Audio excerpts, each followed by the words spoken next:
The afternoon of June 5th, 1944, was unpleasant. Normandy showed its most unpleasant side that day. It had rained and a strong wind blew. I was sitting in a sparsely furnished house on the outskirts of Bellingerville, a few kilometers west of Vimont, a small city east of Cannes, the industrial center and port of the Norman coast. In front of me were papers and maps related to exercises I was preparing for my regiment. My assistant, Lieutenant Helmut Liebskind, was at the town's command post. I was a 32-year-old commander and was about to be promoted to lieutenant colonel at the end of July and, 2 months later, to colonel. It seemed a rapid promotion to me. The general weather conditions, calculated daily by naval meteorologists and transmitted to our division, gave the go-ahead for June 5th and 6th, so we did not expect any landing. The rough sea, storms, and low clouds would prevent our adversaries from carrying out large-scale operations by sea and air. That night, I felt that our luck was very poor, as were most of my men, accustomed to mobile actions such as those we had fought in other theaters of war. This wait for an invasion that was undoubtedly looming was novel, but despite the inactivity, morale among the troops remained high, especially since Normandy pampered us with butter, cheese, creme fraiche, meat, and cider. That rainy afternoon, my assistant and I were waiting for a report from the 2nd Battalion indicating that the night exercise had ended. This battalion was in the Tron-Esquiville area, therefore quite close to the coast, while the 1st Battalion, equipped with armored troop transport vehicles and armored half-tracks, had taken waiting positions further back. I had given the most basic order that, in the event of a possible landing of Allied commando troops, the affected battalions and companies should attack immediately and independently, regardless of the prohibition by the highest authority to engage in combat until authorized by Western High Command. However, in view of the weather report that they had given us, I did not think that such a confrontation would occur that night. Around midnight, I heard the increasingly loud roar of planes passing overhead. I wondered if the attack was once again aimed at the traffic routes inland or at Germany itself. The machines seemed to fly very low because of the weather. I looked out the window and woke fully. There were flares in the sky. At that very moment, my assistant was on the phone. They're dropping paratroopers. They are landing gliders in our section. I'm trying to get in touch with the 2nd Battalion. I will go there immediately. I gave orders without hesitation. All units were to be put on alert immediately and report to the division. The 2nd Battalion was to take action where necessary. Prisoners were to be captured, if possible, and brought before me.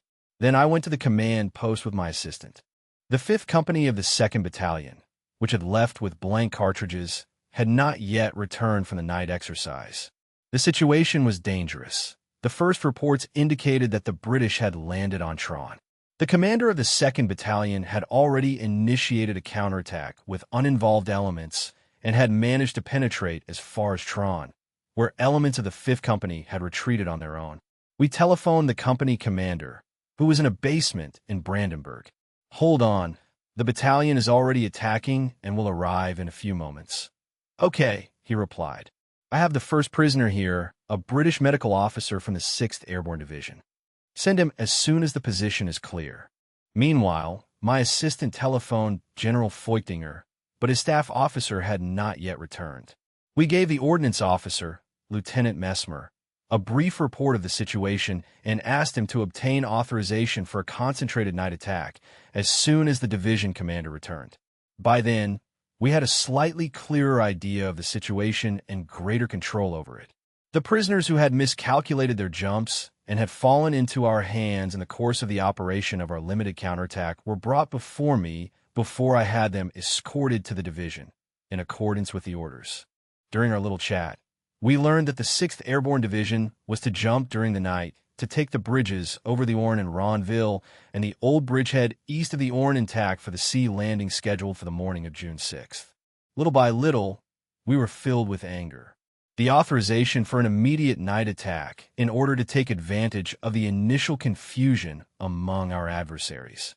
Although our reports through the division to the Army Corps and Army Group B. Rommel must have arrived long ago, we made a meticulous calculation of our chances of successfully reaching the coast and preventing the formation of a bridgehead or at least making it difficult.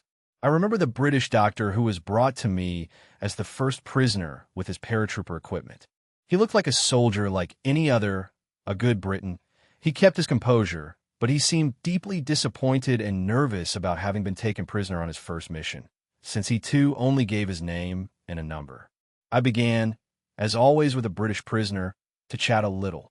I told him about my last visit to London in March 1939, about Piccadilly Circus and my British friends, but he thought, and I learned more about British intentions and the mission of the 6th Airborne Division. The hours passed, and we had established a defensive front where we had been condemned to inactivity. The rest of the division with the Panzer Regiment and the Panzer Grenadier Regiment 192 was equally immobilized, although in a state of maximum alert. My assistant telephoned Major Foster again, who also refused to modify the established orders. Army Group B merely informed us that it was a diversionary maneuver. The British had dropped straw dummies by parachute at dawn. I sent my assistant to the division command post to guarantee us the permission to counterattack immediately. Upon his arrival, Leap witnessed a heated telephone conversation that Feustinger was clearly having with the general of the army. I have just returned from Paris and saw a gigantic armada off the west coast of Cobourg, warships, supply ships, and landing craft. I wanted to attack immediately with the entire division east of the Aisne to open a path to the coast, but authorization was flatly denied. Hitler, who used to work late into the night, was still asleep at those early morning hours in the command post. I was walking back and forth and clenched my fists at the Supreme Command's indecision in the face of the obvious facts.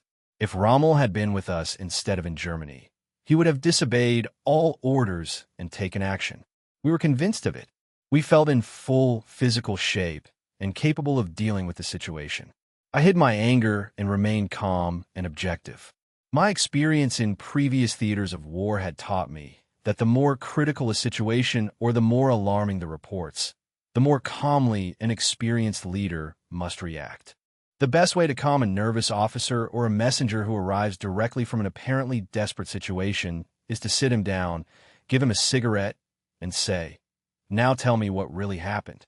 So the tragedy followed its course, and, after a few hours, the brave combat units of the coastal fortifications could no longer resist the enemy's pressure or were crushed by the Allied naval guns, while a German panzer division ready to enter combat remained immobile behind the front and powerful formations of Allied bombers, thanks to their complete air superiority, covered the coastal divisions and Caen with concentrated attacks in the early hours of the morning from the hills east of Caen. We saw the gigantic Allied armada, the fields full of transport gliders, and the numerous observation balloons over the landing fleet, with whose help the heavy naval guns subjected us to precision fire. The situation forced us to regroup. Strong combat units were formed on both sides of the Aisne, east and west, and we continued to await authorization to counterattack. Faced with this superiority, seeing the landing fleet, I thought that there was no longer much chance of throwing the Allies into the sea. Bringing reinforcements was extremely difficult for us. A second front had been established. The enemy in the east was pressing with superior force. The incessant bombings of our most important industrial centers and railway communications. Even the bravest and most experienced troops could no longer win this war. A successful invasion, I thought, was the beginning of the end. What we did not know at that time was certain information that came into my hands in early May 1987. Werner Kortenhaus, former tank commander of our division and author of history of the 21st Panzer Division, provided me with 2 letters that General Speidel, former Chief of Staff of Army Group B, had sent him in late 1979. The following is an excerpt from the letter of October 26, 1979. I called Feutinger between 1 and 2 in the morning on June 6, 1944, but I could not locate him. It was not until the morning of June 6th that my first officer of the General Staff managed to communicate with him. Feutinger had general orders to attack immediately in case of an air landing. Excerpt from the letter of November 15, 1979. The 21st Panzer Division had orders to take action immediately if the enemy carried out an airborne landing and with the entire division. In fact, this general order to attack immediately with all force, that is, with my entire combat group during the night of June 5th to 6th in case of an airborne landing, was not known either by me or by my assistant at that time, the later General Liebskin of the Bundeswehr, nor apparently by the other units of the division. Instead, we all adhered to the strict order not to carry out even the slightest operation until it was authorized by Army Group B. The division general staff must have known the other order, as can be seen from the letters of General Speidel. The question arises as to whether, having known the order to act in case of airborne landings, I would have launched on my own responsibility an attack with the entire regiment, reinforced by the Becker Assault Gun Battalion, against the airborne landings east of the Aisne. It is my firm opinion, and that of my assistant at that time, that, taking advantage of the initial confusion of the enemy after their descent, we would have managed to break through to the coast, and probably also regain control of the two bridges over the Orne and Benouville. Regiment 192 and the Panzer Regiment would also have initiated parallel operations. This would not have been enough to prevent the invasion as a whole, but it would probably have delayed the seaborne landing, with great losses for the British. This is an example of how imprecision in the issuance of orders can have adverse effects on a large-scale operation. In early June 1987, I obtained very interesting information through a former captain of the General Staff, later General Wagerman of the Bundeswehr, who had provided it to Lieutenant Colonel Bechtold of the Bundeswehr, a student of the invasion in early May 1987. From May to July 1944, Wegman had been assigned to the divisional staff for training and, during the night of June 5th to 6th, he replaced the first officer of the General Staff, who was in Paris with Feutinger. Wegman reported that, late in the afternoon of June 5th, 1944, the division's radio company had intercepted a British radio message in clear text indicating the loading of glider transports. This report was transmitted after the first reports of airborne landings. He immediately alerted the entire division and informed Feustinger in Paris. Between 2 and 3 in the morning on June 6th, Feustinger arrived at the command post with his general staff officer. Between 6 and 7, we were all surprised that Spittel, in his call at 2 a.m. on the 6th, at 2 in the morning on June 6th, knowing the general directive, had not given the order to immediately attack the airborne enemy forces with all available elements in my sector east of the Aisne. The fact that, in the critical hours, the divisional commanders, who were fully informed, were left to deal with the situation seems to me, in retrospect, inexcusable. On the night of June 5th to 6th, 1944, Corporal Hamill had been assigned to guard duty. He belonged to the Panzer 21 Reconnaissance Battalion of our division, which was in reserve in positions near a town south of Caen. As Hamill later related, the inactivity disturbed us a lot, since we had always been in action as scouts and as the spearhead of the division, and now we had been quartered there for weeks waiting for something that might not affect us at all, the landing. By order of Rommel, we had to perform night exercises almost daily so that, in case of airborne landings, we would be familiar with the terrain all the way to the coast. To entertain ourselves, we had to install Rommel spines as a defense against gliders and also prepare fortifications in the area behind the Atlantic Wall. Suddenly, at midnight on June 5th, 6, all hell broke loose. From my post, I could see flares in the sky, followed by an intense air attack on nearby cars. Now the fun begins, was the first thing that I thought. Lieutenant Ruprecht Kazimek of the Reconnaissance Battalion remembers it clearly. During that same night, between 5 and 6 of June, we were alerted that paratroopers and gliders had landed in the sector of the Panzer Grenadier 125th Regiment, under the command of Major von Luck.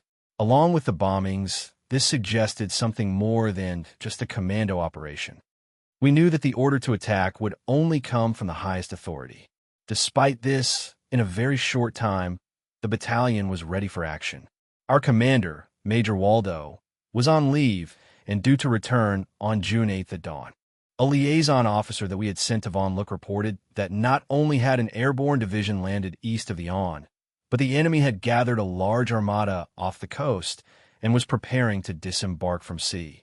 Heavy naval guns now joined the landing operations in support of them. The weak units of the coast were already apparently involved in fierce fighting. Soon the order arrived. The battalion was joining von Luch's combat group and would set off immediately in the direction of Tron, about 12 kilometers east of Caen, making the most of the coverage. We arrived in the area west of Tron in the early afternoon, more or less without interference. Corporal Hamill later, as we advanced northeast, saw 2 Messerschmitt fighters flying north around noon on June 6th, flying low over the plain. It was the only German plane that was seen that day east of Caen. The first British paratroopers to die were those who jumped from silk parachutes. We cut the scars to protect ourselves from dust. Elnos gave the order for us to attack. We went on the attack, practically from a march. Further west, we could hear the sounds of battle. The place where they came from was where our armored group was to attack. Apparently, the enemy was concentrating its naval fire against this advance that was dangerous to them. Their air force was also in action there. So we advanced rapidly to the outskirts of Esquiville, just a few kilometers from Ronville and the 2 bridges over the Aune. In the early morning of June 6th, the situation and the issuance of orders in the face of airborne landings, the armada of warships, merchant ships, and landing craft, and the incipient landing from the sea were confusing. Despite the supposed general directive, we had not received permission to attack during the night. Inga, even in the early morning, did not receive authorization for her division to counterattack. The commander-in-chief West von Rundstedt opined, as did Hitler's high command, that this was a distraction maneuver and that the real landing was expected in Pas-de-Calais. On the other hand, our commander-in-chief, General Marx, thought the landing was real. As we had heard, Rommel was heading to his headquarters without having met with Hitler, so the night and the first hours of June 6 passed too late, as it seemed to us. We were dismayed and angry that we had not been believed by the highest authority. Finally, General Marx, whether authorized or not, ordered our division to attack immediately with the entire division east of the Aune and destroy the units of the 6th Airborne Division that had landed there and cut off their communications with the West. While the necessary orders were being given and the division was forming for the attack, the extent of the sea landings became evident amidst our movements, which were constantly harassed by British aircraft. A new order arrived, this time from the 7th Army. The bulk of the 21st Panzer Division would attack the enemy forces that had landed west of the Aune. Only elements of von Luch's combat group would attack the bridgehead east of the Aune. This meant a waste of time and more casualties from air attacks.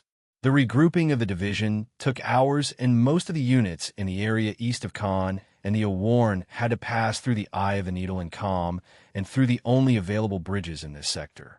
Caen was under virtually constant bombardment from the Navy and fighter bombers of the Royal Air Force. Tinger informed me that an armored group that included my battalion in Armored Transport's SBWS Schützenpanzerwagen was to advance towards the coast west of the Aune. His orders to me were, "You will attack with your battalion reinforced by the Panzer 21 Reconnaissance Battalion and the 200 Assault Gun Battalion and a platoon of anti-tank guns east of the Aune.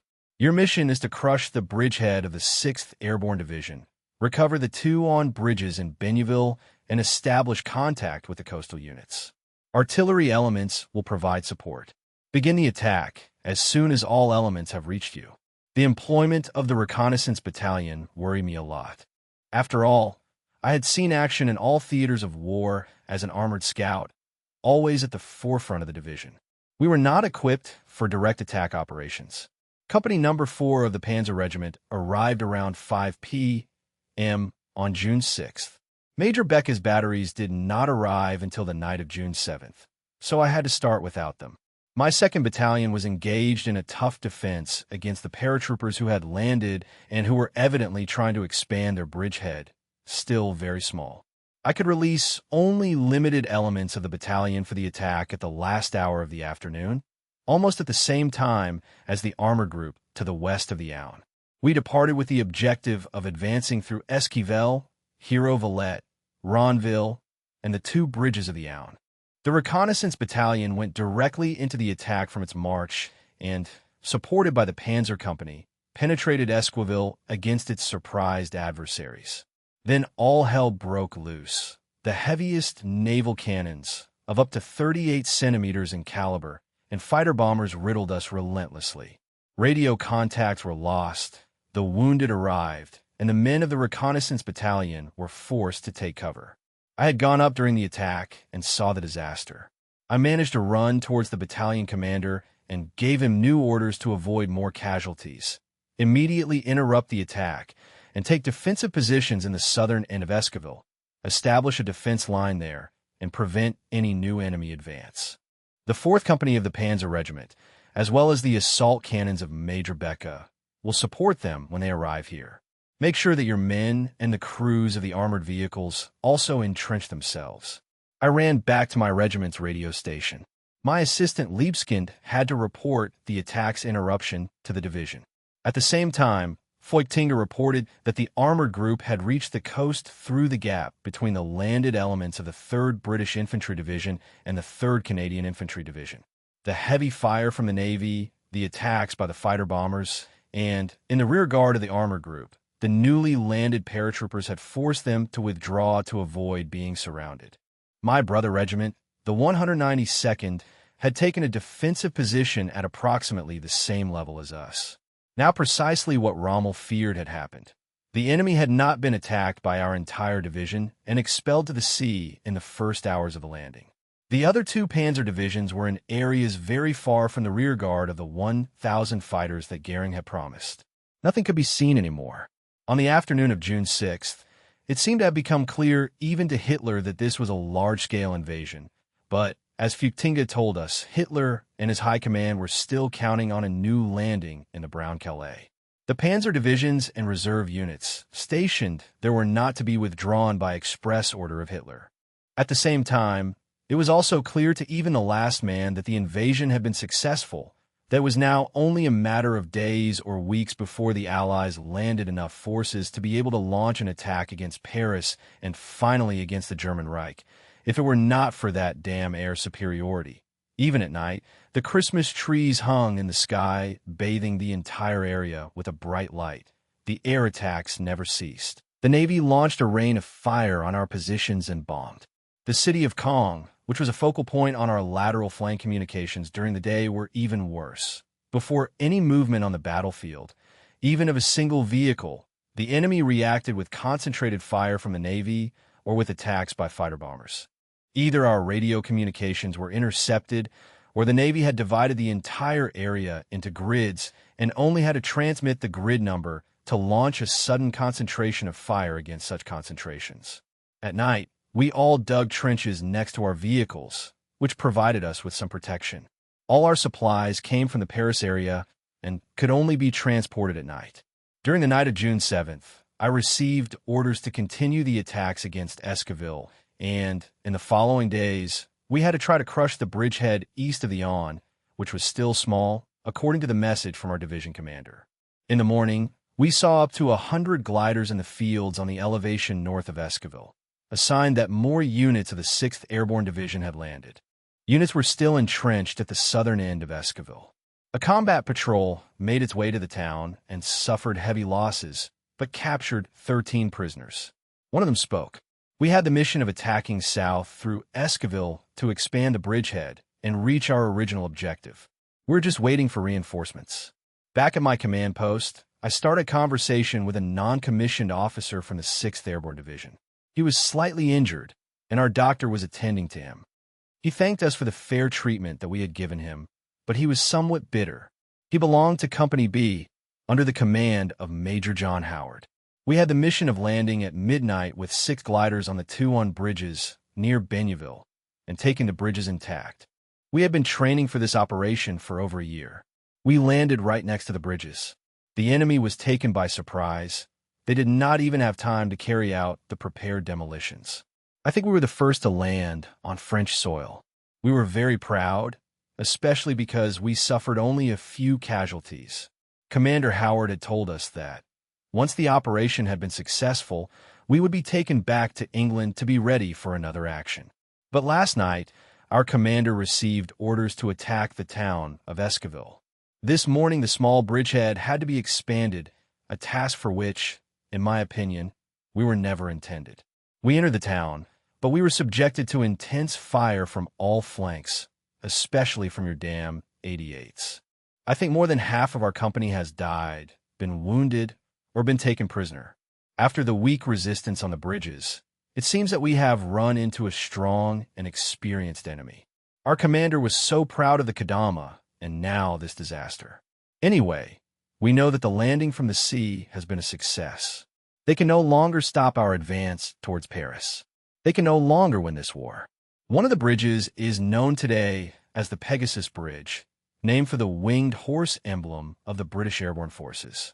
Meanwhile, reports arrived from our right flank. My 2nd Battalion was engaged in intense defensive combat, especially on the right flank, near and north of Tron. The enemy should not break our open and unprotected flank there under any circumstance. On June 7th, his commander, Captain Cousin, was killed. He was promoted posthumously to Major and decorated with the Knight's Cross. Lieutenant Brandenburg, who with his 5th Company had been the first to come into contact with the enemy during the night of the 6th, also died. Both were buried on land in the rear and later exhumed. They were very serious losses for us all. All the divisions sent senior reserve officers that same day as the new battalion commander.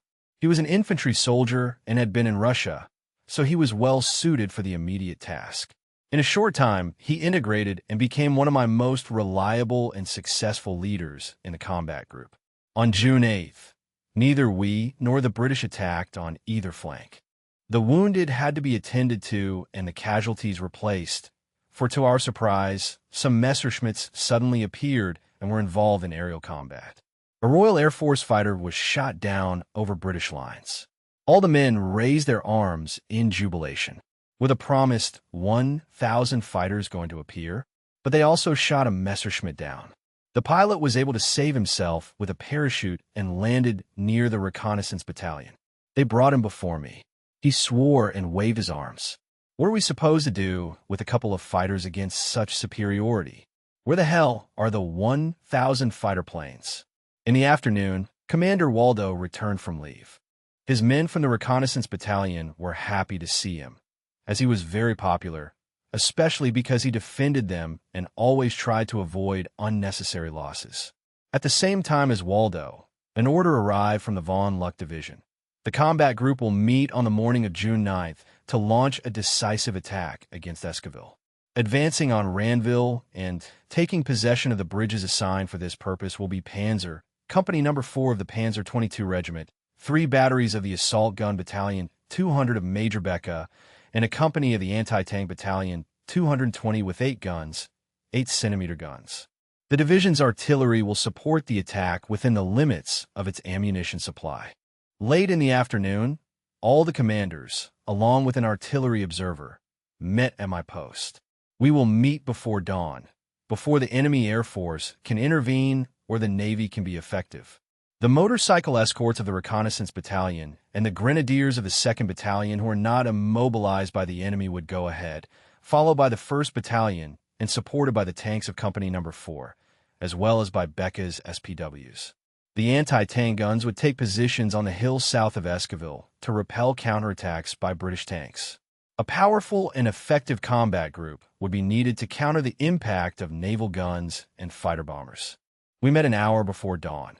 I traveled with a small command group behind the reconnaissance battalion to make decisions on the ground during the night.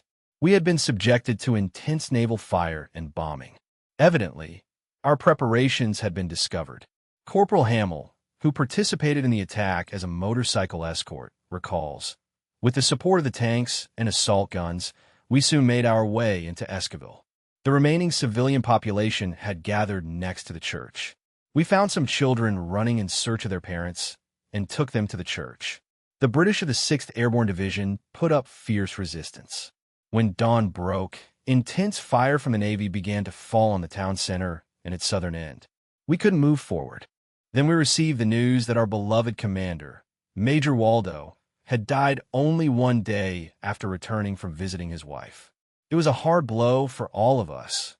We were able to recover his body despite the intense fire. It was not until after nightfall that a patrol of volunteers, whom the British, to be fair, allowed to pass, was able to retrieve Major Waldo and bury him further back. Later, the British moved him to their military cemetery in Ranville, where he found his final rest among his former enemies. Waldo's death affected me a lot personally. During the course in Paris, I had often spoken with him and was able to discern his contempt for Hitler. I later learned that he had belonged to the broader circle of the men of July 20th, 1944. I had spoken to Waldo about Rommel's prophecy. He had also placed his hopes in Rommel. Waldo was an officer of the old Prussian school, highly decorated in Russia, modest, and always considerate of his men's well-being. His sister told me later, for example, that he was once in a Russian town, surrounded by partisans. The inhabitants had gone without food for days. Waldo then distributed his men's rations among the women and children. During the night, a delegation of partisans suddenly appeared. "Germans, you have given food to our women and children. We thank you. You can leave the town tonight with your men. We will not attack you." A gesture of humanity on both sides. Captain Brandt, from the Officer Reserve of the Division, who replaced Waldo in command of the Reconnaissance Battalion for Werner Kortenhaus II, at that time commander of a tank of Company No. 4. June 9th became a nightmare. That day was one of the hardest actions we ever experienced. We gathered with about 10 tanks under the trees of the avenue south of Esquiville and advanced with closed hatches, one after another, to the right, passing in front of the castle, until we reached a large meadow surrounded by hedges. There we intended to change to a wide wedge formation to attack, with the grenadiers behind and beside us. Then everything happened very quickly. In minutes we had lost 4 tanks, destroyed by naval cannons. In my tank, a Mark IV with a short cannon, the turret jammed, so I could only fire my machine gun at the hedges. The fire intensified, so, following Major Von Luck's orders, we had to retreat, as did the grenadiers. The artillery fire continued without let-up. About 30 or 40 grenadiers must have died. That afternoon of June 9th, we realized that we could no longer push the British into the sea. In 1960, when the castle ruins were still preserved, I returned to the scene and reviewed the action. Our attack could not have been successful, since behind the hedge there was a solid wall that we could only have crossed with our tanks at the risk of misadjusting the cannons. In front of the wall, there was a very convenient ditch for the defenders to defend themselves, and in the wall there were holes made by artillery shells through which the defenders could easily retreat. Therefore, it was an unfavorable sector for tank attack. According to patrol reports, on June 8th, the 51st Highland Division had moved to the head of the bridge to relieve the 6th Airborne Division, which was in trouble. With this, the probability of pushing back the bridgehead was further reduced. I knew that the 51st Highland Division from North Africa was already considered an elite unit with experience. To my surprise, one day a combat patrol returned with a man on a DKW motorcycle. I looked at the machine. It was painted khaki and had the badge of my reconnaissance battalion on the fender. This machine had lived its own little adventure. It had been captured by the British in North Africa, sent to England, and from there to Normandy, where my men recovered it and returned it to me intact. Meanwhile, during the nights of June 7th and 8th, the 2 panzer divisions, the Panzer Division and the 12th SS Panzer Division, which had arrived at the invasion front after hard and costly marches from their concentration areas, located far to the east and south of Caen, were involved in counterattacks and defensive fighting west of Caen. But they, too, decimated and demoralized by the constant attacks of the Royal Air Force, could no longer make any impression on the bridgeheads west of Caen, and were trapped.